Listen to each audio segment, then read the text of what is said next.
we are not alone. These are supposed to be some of the most verified images of giants. People who do meditation for 60 days will lengthen their telomeres. Soon we'll get results, and we'll let you know right here on Beyond Belief. Things seem to be changing in the field of ufology. It's going to be a bumpy ride. That's priceless. Isn't that amazing? Tesla wanted free energy, and look what happened to him. Plenty of evidence to show that they're real. The real question is how and why. There were Egyptian hieroglyphs out in the outback of Australia. In Australia. What are the possibilities? Mars was inhabited, and these were built. We almost can't duplicate today. These are amazing topics.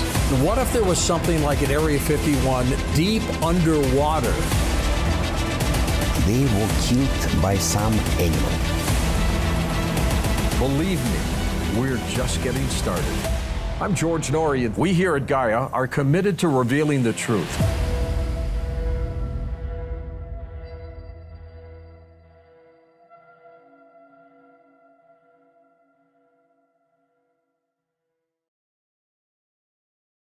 Now, what if you could never be sure who was really human? What if that person next to you had a secret that could change everything you thought you knew about reality? Tim Schwartz and Sean Castile, along with some of the most talented paranormal researchers of our time, have presented compelling evidence that humans are not alone on this planet, but the question remains, who or what are the others? Their latest work is called Mimics, The Others Among Us. Tim is with us next on Coast to Coast AM. And welcome back to Coast. George Noory with you. Tim Schwartz back with us. Indiana native and Emmy Award-winning television producer, videographer, author of a number of popular books, including Alien Artifacts, Tim Schwartz's Big Book of Extraterrestrial Encounters, The Lost Journals of Nikola Tesla, and so many more. Tim is also the co-host with Gene Steinberg on the radio show The Pedicast, and his latest book that has just come out is called Mimics, The Others Among Us, that he wrote with Sean Castile. Tim, welcome back, my friend. How have you been? Why, thank you, George. I've been great, and as always, it's a real pleasure talking with you again. I'm looking forward to this one. This one is a strange story, isn't it? It really is a strange story, but I tell you, it's amazing once you get into this subject and start looking into it, how much our history has really been intertwined with whatever these things are. How did the subject matter come to your attention? Well, it first came to me years and years ago, and George, you're probably too young to remember this, but there was a time when you could go to the drugstore and actually buy quality paperback books on paranormal subjects.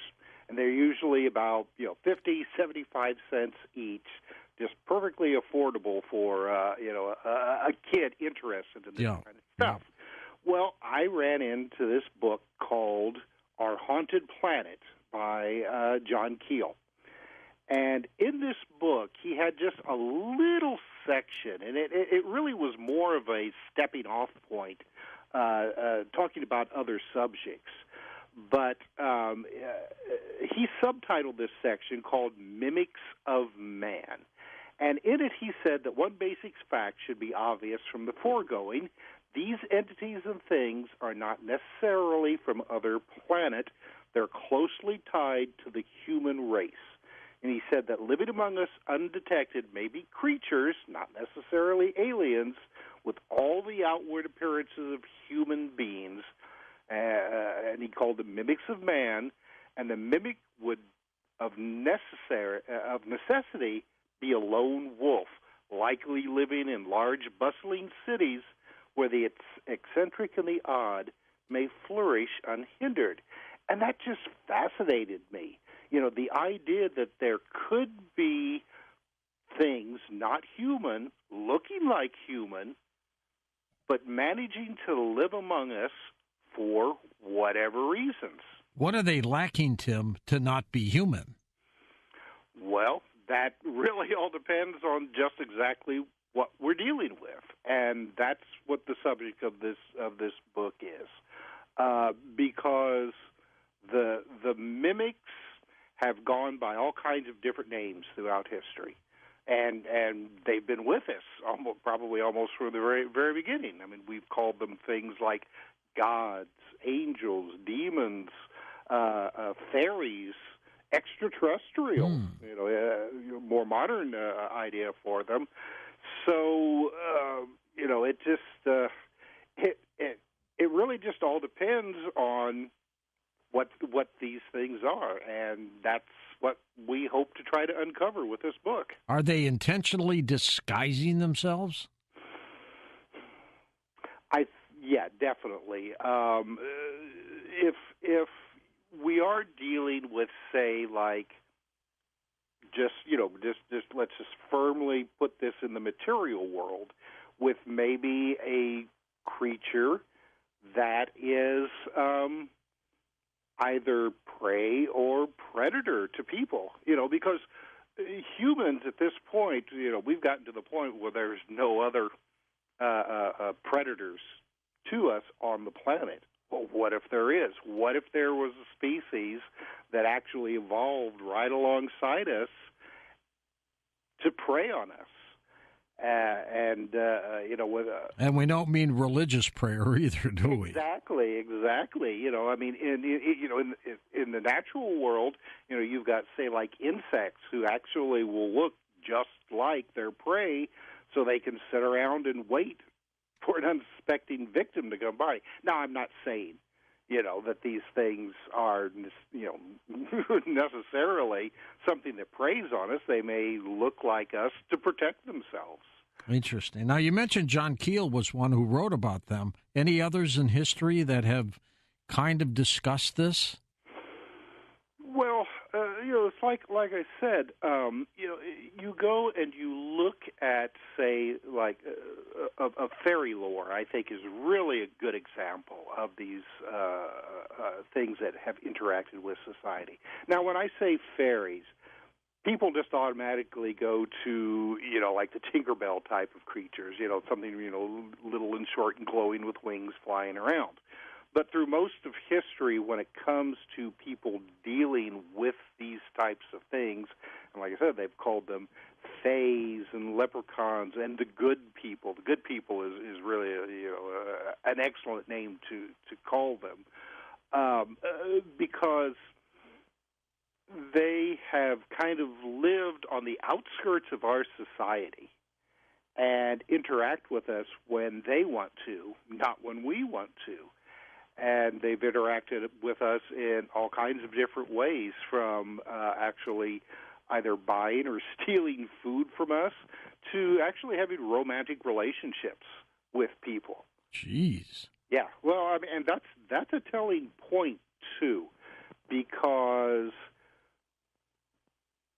they could be related to us in some way. Yeah, because most of the time, interspecies romances just don't work. Do they live among us, or are they down in some cavern or something like that? Well, maybe a little of both. There's the idea that they could be a race of, say, like a cousin species of humans, of hominins, albeit a more gentle species. And at some time in our ancient past, that they decided that they're going to get the heck away from us. We're too violent. Mm-hmm. And at first they lived on the outskirts of society. Their cities and villages or what have you, were out, in the desert or in the mountains. But as people became more, the world became more populous with Homo sapiens, this species said, we got to get out of here, and maybe moved underground or under the ocean. Or some could actually have moved in, with us and live amongst us. I mean, there are a lot of stories that we've collected in this book of people having sightings of things that appear to be human but don't act like humans. Do these mimics know what they are? Oh, yes. I think they definitely do. Whether or not we're dealing with, material, physical beings, paranormal, extraterrestrial, what have you, these things definitely know that they are different, and they use that difference to their advantage. I think one of the things that has allowed them to exist all this time is their ability to subterfuge. They are very good at disguising themselves. They're very good at staying hidden until they want to be seen. We're with Tim Schwartz, co-author of the latest book, Mimics, The Others Among Us. These beings, do they lack a soul? Oh, wow. That's really the million-dollar question. Do we have a soul? Let's assume we do. Right. I think that they probably do. I think that whatever they are, again, whether they're physical or interdimensional or what have you, they probably have a soul just like us. Did they come to us in craft, or were they born on this planet? Well, that's one of the things that in this book that we really hoped to do is to detangle the others from the whole UFO phenomena. In modern times, the two have really become intertwined with stories of human-looking extraterrestrials, or the Men in Black even, things like that. So I think that, and George, your guess really is as good as mine. I mean, there could be a factor that are strictly extraterrestrial. I'm not going to throw that idea out. But I think that probably at least the major aspect of the phenomena of the mimics is that this is something that has been on our planet probably as long as we have. And this, of course, book is not a non-fictional novel. I mean, a fictional novel. This is a non-fictional book, isn't it? This is correct. Yes, this is non-fiction, and we've myself, Sean Castile, and then as you said in the opening, I mean, we got some really great writers like Scott Corrales and Nigel Watson. People like that who heavy hitters. Yeah, contributed to this book. With these fascinating stories, again, stretching back across time, really long before, say, like the modern UFO era. But I think that the modern UFO era has really helped bring this idea to the forefront. You have highlighted some examples of individuals who have had encounters with these beings, one being the late remote viewer Ingo Swann. Ingo Swann, who very well known for working with the government intelligence services with his remote viewing abilities, he was one time tasked to actually remote view the dark side of the moon, and given very specific latitude and longitudes, lunar latitudes and longitudes. And when he actually started viewing this location, he said that he saw human-looking beings on the surface of the moon without what it didn't appear to like if they had any kind of protection on them. And the frightening thing to him was that they became aware that he was looking at them. So after this initial encounter, when Ingo was in Los Angeles with a friend and in a supermarket, he came across this, as he described her, an extremely beautiful woman wearing like shorts and a tank top, and just absolutely stunning. And he said that as he got closer, she was looking at the avocados, very interested in the avocados. When he got closer, he was struck with a feeling of terror that just overwhelmed his senses. And he got the impression that, first of all, that this woman was not human, that she looked human, looked like a very beautiful human, but she wasn't.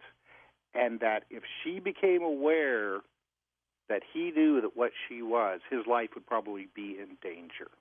Interesting. Are they working among us? I mean, do they have jobs? Do they have Social Security cards?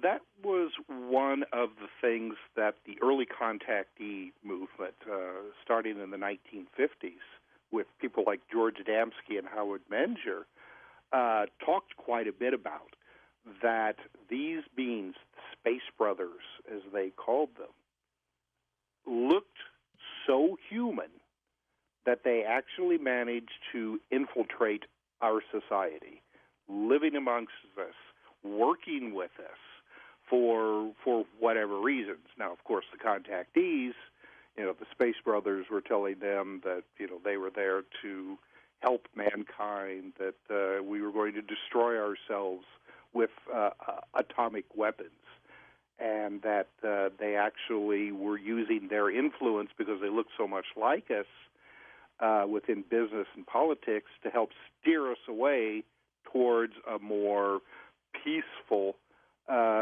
society. And I think that various governments really took this to heart, that we were being infiltrated. And of course, this idea in the 1950s, I mean, it fit right in with the Cold War mentality that was going on at the time. Not only were governments afraid that, say, the communists, were hiding They under were everywhere. We were so paranoid about it, too, at the time. Right. So, think about it. Worried about the Soviet Union infiltrating us. What about a superior race of extraterrestrials that could be living, amongst us? That was a big worry. What did you find in your research with the book, Tim, that was so profound it still has you shaking your head? Well, I think the most profound thing about all of this book is just really how pervasive this whole phenomena is, that we have, sharing the planet with us, another intelligence. All right, that we're not alone.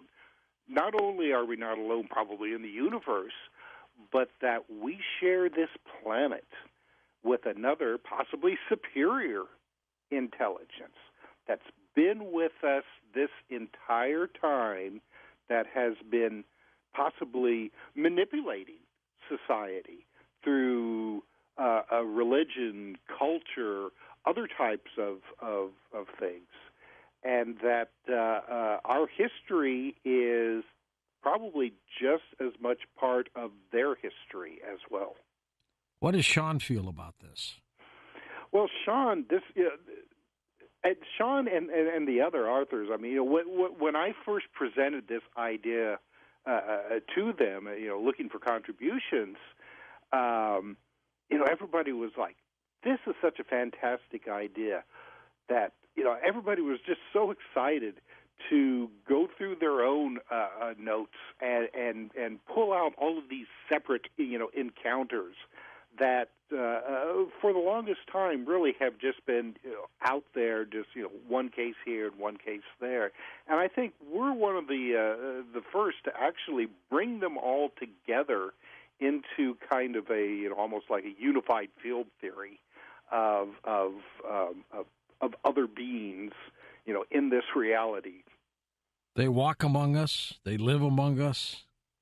Are they dangerous, Tim? They can be, yes.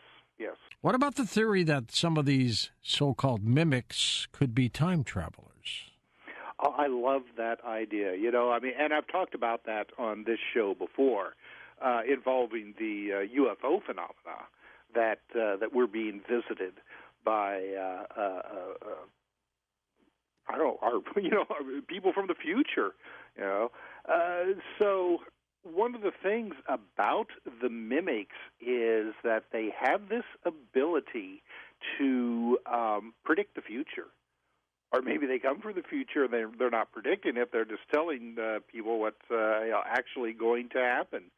But you'll find this throughout all of these different kinds of stories, going back again to, say, like the good people who would, interact with villagers and tell their fortunes, tell their future, to modern UFO era when you've got these human-looking guys coming out of flying saucers and telling the people that they just happened to run across, well, next year you're going to move from your house and live someplace else, or your Uncle Ray is going to be killed in a car accident next month. So it's a possibility that whatever it is that we've been interacting with may be able to exist outside of time and space, that their natural habitat is not reality or linear time, but somewhere outside of it. You discussed the possibility of Bigfoot, and even though Bigfoot doesn't look like us, what do you think? Yeah, well, I included this several sections in the book about Bigfoot and other types of hairy hominids, looking at the idea that we may not be the only existing hominid species, on the planet. And I bring up the Hobbit creatures that were discovered, the bones on the island of Flores. And there was just very recently a retired anthropologist who had spent a number of years. His name was Gregory Forth. And he spent a number of years living on that island and studying the people who lived there. And this was before the discovery of the Hobbit bones. And he was told about the other people that lived on the island, and they were called, I'm not even going to try to pronounce the name, but it roughly translated as the grandmother who eats everything. And they said that these were like little people covered in hair that lived in the forest and on the mountains. There weren't as many of them left anymore, but that they were human, but just smaller and hairier. And then, later, after he moved back to the United States, here all of this came out about these diminutive bones that were found on the island that could have been and I think now they're saying that it is a separate human species. And he started putting two and two together, and it was like, well, wait a minute. Maybe these are the same kind of creatures. Maybe they didn't go extinct, and that there's, still a remnant population living on this island. So, we take this idea and run with it, with the mimics. So, I mean, if you have an archaic species of humans, kissing cousins, so to speak, that could still be alive on this planet, then there's not much difference, I think, in entertaining the idea that there are other remnant species of humans, maybe one that's a lot closer to us, to the point that they're almost indistinguishable, except for, probably just some minor genetic or DNA differences, but close enough to Homo sapiens that we could interbreed with them. What did your gut tell you what these are? Well, and while you ponder that, you've heard of David Weatherly before. Oh, right? yes. So he's written books on what he calls the black-eyed kids. Yes. Black-eyed children who come to your door, they want in and all that stuff. Right. Is it possible that those black-eyed kids are part of these mimics? Oh, definitely. And we've got Sean Castile actually wrote a chapter looking into this idea. And, I mean, the Black-Eyed Kids is really, along with, say, like Slender Man and the Men in Black of UFO lore, I mean, these are perfect examples of the others, that these things that look human, act human, but aren't. So you were contemplating what you think is going on. Well, I mean, I definitely think that that we're not alone on the planet, that there's other intelligence. Now, what they are, I kind of think that maybe it could be all of the above. I mean, we could have like a remnant human species, and I think that there could be a paranormal aspect to it as well. And I'm not going to completely throw out the baby with the bathwater when it comes to extraterrestrials. I mean, I think that could be a possibility too, which I think is one of the reasons that this phenomena has confounded so many researchers over the years, because everybody keeps looking for one definitive explanation, and I think that there are probably a number of explanations, that they all kind of superficially resemble each other, but that each one that we have discussed in our book could be just as likely as the other. Does it puzzle you that these reports of these beings are so closely related to us in terms of the way they look? It really does, and this is something that I discuss quite a bit in the book. Is that why do these things, if they are another intelligence, why do they look so human? Why do they act human? All right, are we anthropomorphizing? And what do they want? Right, exactly. Are we seeing them as human because we expect these things to be human? That possibly that they're shapeshifters and able to take on forms that are easily identifiable to us, which I think is a very good possible scenario, because I think it's highly unlikely that if we're dealing with an extraterrestrial race, that they would be so human-looking. You think about evolution across the universe. What are the chances that another intelligent race from another planet would end up looking almost exactly like us? And as some UFO researchers say, have the ability to breed with us. So more than likely, we are dealing with something, for the most part, that is just as much part of this planet as we are. But we don't know what they want, do we? I suppose. Or maybe they just want to live peacefully among us. Exactly. They want to live their lives, and they do seem to enjoy manipulating people, though. But that could be very much a self-defense. Have there ever been reports, Tim, that these creatures have physically hurt humans? Oh, yes. Oh, sure. Well, again, going back to some of the mythologies and lore of these beings through history, say like you had the Japanese fox spirits, the kitsune, that they could assume a human appearance to the point that they would actually find a lover and have children, get married, but then at the end up destroying their chosen person's life by either just picking up everything afterwards and leaving them alone in the dust, to causing misfortune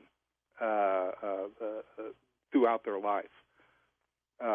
We have Paul Eno wrote a really excellent chapter in this book about his theory of the parasites, as he called them.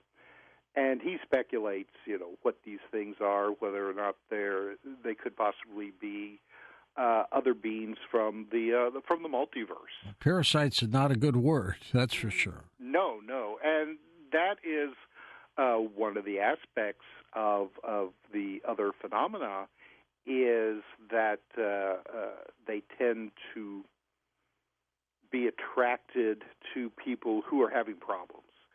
And they seem to enjoy that, don't they? Yes. Paul speculates that these things actually feed off of negative emotions. And in order to do this, they will come into a house and create poltergeist-type activities, hauntings, the appearance of what looks like strange people in your house, things like that, all in order to elicit bad emotions, which they find nourishing. Interesting take on all of this. What about the Men in Black? That has come up, too, in your work. The Men in Black, once again, this is an excellent example of the others. Now, this is really a modern phenomena where they become associated with UFOs. And, of course, the legend of the Men in Black is that, say somebody is either getting too close to investigating UFOs, too close to the truth, or even just had a rather mundane sighting, that these things will suddenly appear at your door and threaten you not to talk. Now, we have like two groups of Men in Black. One group appears to be perfectly human people, government agents and intelligence agents, that actually for whatever reason are trying to keep people away from discussing the UFO phenomena. But then we have this group that almost seems to be paranormal. They have very distinguishing physical characteristics. A lot of times they're described as being tall, very pale skin, with mannerisms that some people have described as being robotic or like a zombie. And we hear that one quite a bit, like a zombie. In fact, one person who had an encounter with a woman in black said that they felt like that this woman was dead, that she was not alive and was being animated. Like a zombie? Like a zombie, yes. But they felt like that she was being animated by something else. That's insane. So, I mean, it's just, and we've seen that in a number of different cases with the Men in Black. And there's not really a rhyme or reason at times for their appearance. There was this person who was, and his name escapes me at the moment, George, my apologies, but he was writing his thesis in a library at the University of Philadelphia when, and it was about folklore, and he was just getting to a part where he was talking about UFOs in modern folklore. When this guy suddenly appeared, he described him as being tall, dressed entirely in black, black slick back hair, and with very pale skin, to the point where he said it didn't look like this guy had ever been out in the sun.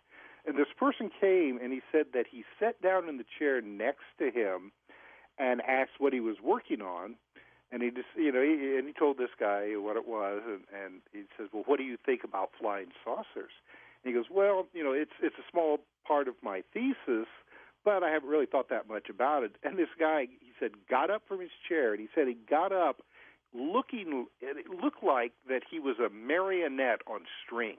Jeez. The way he got up from the chair. And he screamed at him and said, "Flying saucers are the most important thing in history." Really upset, huh? Very upset.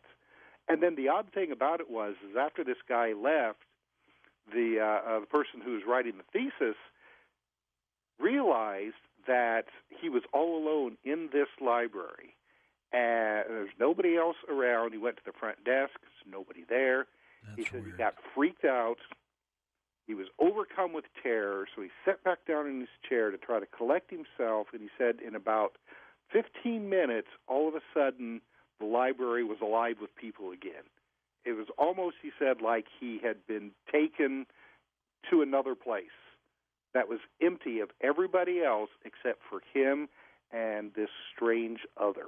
Tim, how do we know that these entities have not made their way into American corporations or world corporations or governments to take over? Well, we don't, do we? We don't. Not to make everybody paranoid, but that's been the fear with some researchers over the years. We've been dealing with whatever the others are for, thousands of years probably, and they haven't done it yet. And there's been plenty of opportunities. I think that whatever these things are, they enjoy working out of the shadows, of manipulating our society and our culture quietly, secretly, for whatever reasons. And your guess is as good as mine. I think that anybody who's interested in this subject, that really all you have to do is just do a cursory bit of research to see the kind of influence that these things have had with us over the centuries. So, I think that it's a situation where if at least one part of this phenomena does deal with actual physical creatures that look like us, but aren't necessarily as human as us. That they prefer to stay out of the limelight and just do their work and live their lives like the rest of us, and try to ensure that we don't blow ourselves up and them at the same time as well. Are there any organized leaders of them? Do we know that? I don't think we know that, and that is something that they must report to somebody.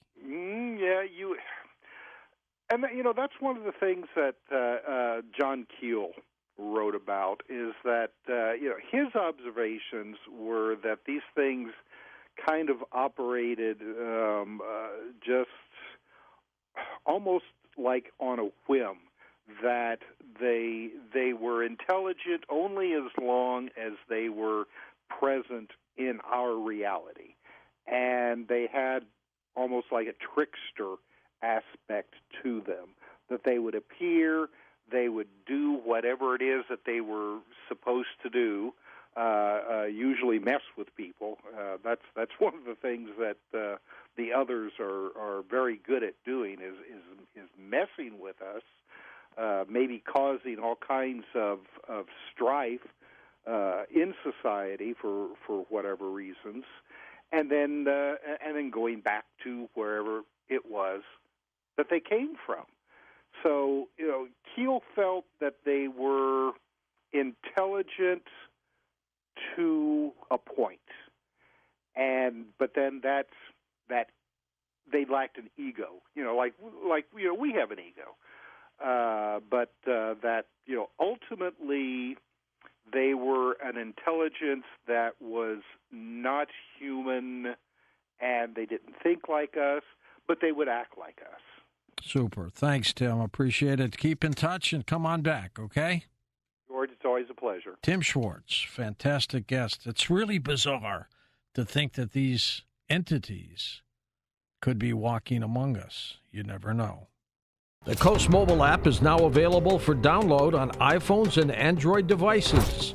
You can become an insider directly through this app. This is a great option for our international listeners, and new users will also receive a free 2-week trial.